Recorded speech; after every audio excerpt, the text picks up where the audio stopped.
ఇప్పుడు మీరు చెప్పినటువంటి అంశాలన్నీ కూడా చర్చించనీకనే కదా వాళ్ళని అసెంబ్లీకి రమ్మంటున్నాము. అసెంబ్లీ సెషన్స్లలో జరిగేటటువంటి చర్చనే దాని మీద.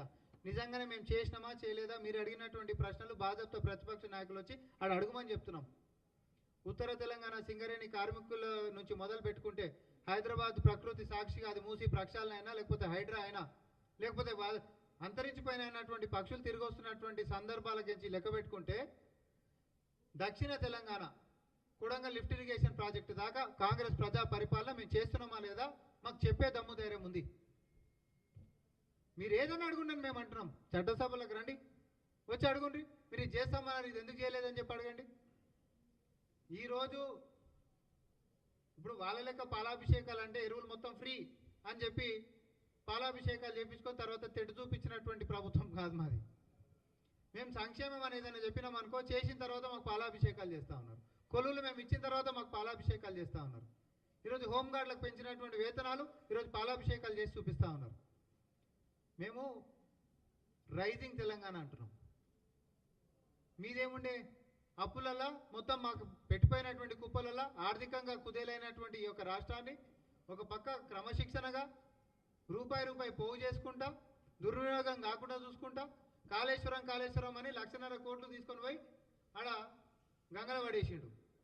కానీ ఈరోజు అదే కాళేశ్వరం పని చేయకపోయినా కూడా 1,52,00,000 మెట్రిక్ టన్నుల ధాన్యం ఈరోజు పండించి మరి ఈరోజు దేశంలోని రికార్డు ఎట్లా సాధ్యమైందో అసెంబ్లీలోనే చర్చిద్దాందా.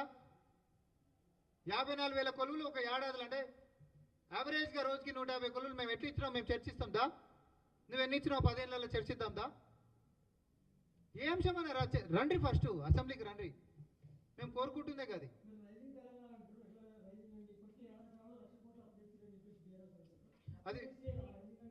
అది బీఆర్ఎస్ పార్టీ చెప్తుంది కాబట్టి మీరు ఒకటే విషయం, రైజింగ్ తెలంగాణ అంటే ఏ సెక్టార్ తీసుకుందామో మీరు చెప్పురి. విద్యా వ్యవస్థ మనం తీసుకుందామా, లేకపోతే వెల్ఫేర్ స్కీమ్స్ మనం తీసుకుందామా, ప్రాజెక్ట్స్ మనం తీసుకుందామా, ఎంప్లాయ్మెంట్ తీసుకుందామా, ఐటీ తీసుకుందామా, ఏదైనా మీ ఇష్టం, మీరు ఏదైనా చెప్పుర్రి. రైజింగ్ తెలంగాణ అంటే అన్నిట్లలో కూడా పాజిటివ్ నోట్లకు తీసుకొని పోతున్నాం గ్రాఫ్. ఒక పక్క గ్లోబల్గా కూడా మార్కెట్ అంతా డౌన్ ఉంటే కూడా హైదరాబాద్ ఈజ్ హ్యాపెనింగ్. దేనికోసం? ఈరోజు ఐటీకి సంబంధించినటువంటిది లే ఆఫ్స్ ప్రపంచవ్యాప్తంగా నడుస్తుంటే, కానీ హైదరాబాద్ దేశవ్యాప్తంగానే కూడా మీరు తీసుకోండి. ఈరోజు మనం ఎందుకు ప్రోగ్రెస్ అవుతా ఉన్నాం? ఎందుకంటే ప్రభుత్వానికి చిత్తశుద్ధి ఉంది కాబట్టి. వేరే ప్రభుత్వాలు కొల్లులే ఇస్తలేవని అంటారు. మరి రికార్డ్ స్థలాలు మనం కొల్లులు ఏడికించి ఇచ్చినాము. 11 నెలల్లో 11,000 చిల్లర కోట్లు కేవలం సివిల్ సప్లైస్కి సంబంధించినటువంటి అప్పుని మనం తగ్గించుకున్నాము. ఎప్పుడైనా పాజిటివ్ నోట్, నెగిటివ్ నోట్ రెండు ఉంటాయి.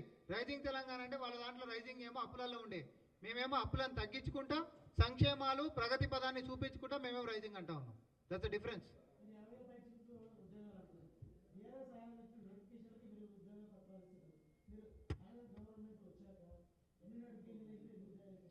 అంటే నోటిఫికేషన్లు ఎప్పుడు ఉద్యోగాలు కాదు. ఒకటే విషయం, వాళ్ళు కేవలం నోటిఫికేషన్లే ఇచ్చేది, కానీ కొలువులు ఇవ్వకపోయేది. ఈ రెండింటికి చాలా తేడా ఉంది. నోటిఫికేషన్లు ఇచ్చినంత మాత్రాన కొలువులు వచ్చేసినట్టు కాదు. ఆ నోటిఫికేషన్లలో కొర్రీలు పెట్టేది, ఆ కొర్రీలు కోట్లలో వేసేది, మళ్ళీ కోర్టు కేసులను అడ్డం చూపించి నిరుద్యోగులకు మాత్రం తెడ్డు చూపించేది. ఇది వాళ్ళు 10 సంవత్సరాల్లో చేసినటువంటి పరిపాలన. కానీ కేసులలో ఉన్నప్పటికీ కూడా కోర్టులలో మేము దీర్ఘకాలంగా ఉంటున్నటువంటి విషయాలను కూడా, సమస్యలకి పరిష్కారాలని మేము ఎతికి ఈరోజు అందరికీ కొలువులు ఇచ్చినటువంటి చరిత్ర కాంగ్రెస్ పార్టీకి ఉంది. మీకేముంది చెప్పు? గ్రూప్ 1 నోటిఫికేషన్లని మాట్లాడారు, వాళ్ళు నోటిఫికేషన్లు ఇచ్చారు, తర్వాత పేపర్ లీకేజీలతోటి క్యాన్సిల్ అయిందా లేదా? మేము వచ్చిన తర్వాత కొలువులకు పోతుంది. ఒక్క కొలువు ఇవ్వలే గ్రూప్ 1 10 ఏళ్ళలో. మేము వచ్చిన తర్వాత ఎట్లా ఇవ్వగలుగుతున్నాం? ఇవ్వాలనే చిత్తశుద్ధి ప్రభుత్వానికి ఉండాలి. మాకుంది, మేము ఇస్తున్నాం. 20,000 పైచులకు కోట్లతోటి ఈరోజు రైతుల రుణమాఫీ చేసాం. 10 ఏళ్ళలో నువ్వు ఎన్ని చేసినావు చెప్పంటున్నాం. మేము బేరీజ్ వేసుకుందాం రండి. మా సంవత్సరం పరిపాలన, మీ 10 సంవత్సరాల దుర్మార్గపు పాలన. ప్రజాస్వామ్యం కంచెలు తెంపిన కాడికించి మీరేమో ప్రజాస్వామ్యాన్ని కూని చేస్తే, మేము కంచెలు తెంపి ప్రజాస్వామ్యాన్ని బతికించి కాడికించి మొదలుపెట్టినాం. ఆడ నుంచి ఈరోజు 10 ఏళ్ళ సంది పాలమూరు రంగారెడ్డిని పక్కకు పడేసిండ్రు. మేము వచ్చిన తర్వాత ముందుకు తీసుకొని పోతా ఉన్నాం. ఎస్ఎల్బీసీ మేము వచ్చిన తర్వాత ముందుకు తీసుకొని పోతా ఉన్నాం. దీర్ఘకాలం సమస్యలు, మల్టీ లెవెల్ ఫ్లైఓవర్లు, డిఫెన్స్ కారిడార్ల, ఏమైనా అది కేంద్రంతో. మేము వచ్చినాక 8 మెడికల్ కాలేజీలు తీసుకొని వచ్చినాం. వాళ్ళు మాట్లాడుతున్నారు, మేము ఏడాదిలో 8 మెడికల్ కాలేజీలు తీసుకొని వచ్చినాం, 7 నవోదయ పాఠశాలలు తీసుకొని వచ్చినాం, ఏం చేస్తున్నారు, ఢిల్లీ ట్రిప్పులు కొడుతున్నారు అని మాట్లాడుతున్నారు కదా. పోయిన ప్రతి ట్రిప్పుకి ఒక ప్రోగ్రెస్ రిపోర్ట్ మేము పట్టుకొని వచ్చినాం. మీదేముండే, నీ అయ్యా ఒకసారి పోతే నా బిడ్డను కాపాడన్నాడు, ఒకసారి పోయి నా కొడుకుని కాపాడన్నాడు. ఈడనేమో మీదంతా కథ ఎట్లుంటుంది అంటే ఇక్కడ డైలాగులు కొట్టేది, ఢిల్లీకి పోయి డైబుల్ కొట్టేది.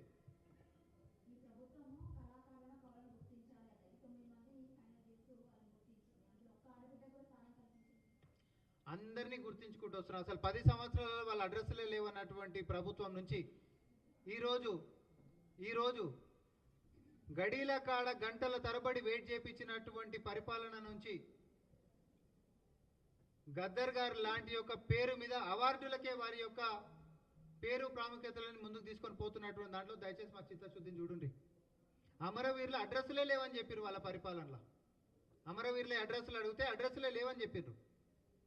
కానీ మేము ఈరోజు ప్రతిదీ కూడా చేస్తున్నటువంటి కార్యక్రమాల్లో ఉద్యమ స్ఫూర్తి నింపినటువంటిది మేము తీసుకొచ్చినటువంటి తెలంగాణ తల్లి విగ్రహం వెనకాల కూడా ఆ ఉద్యమ స్ఫూర్తిని, ఉద్యమంలో పాల్గొన్నటువంటి వాళ్ళని ప్రతి ఒక్కరిని కూడా గౌరవించుకునేటటువంటి విధంగా మా యొక్క పరిపాలన ముందుకు పోతా ఉంది. ఈరోజు